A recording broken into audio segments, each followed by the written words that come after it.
Oh, you're all over the camera. We're changing this header and OEM exhaust.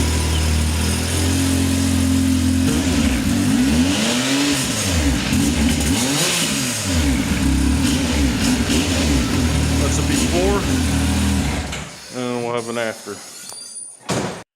Now I've got the new header put on. Now we're lining up the muffler. Get the bolts put in the muffler, get them tightened. And we tighten our clamp right there. And we got skid plates too to put on.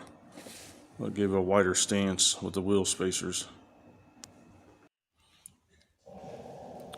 So we're uploading a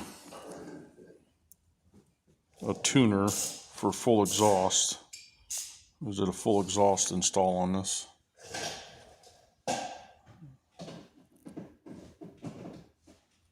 As soon as this is done downloading, we'll check it out and see how it performs.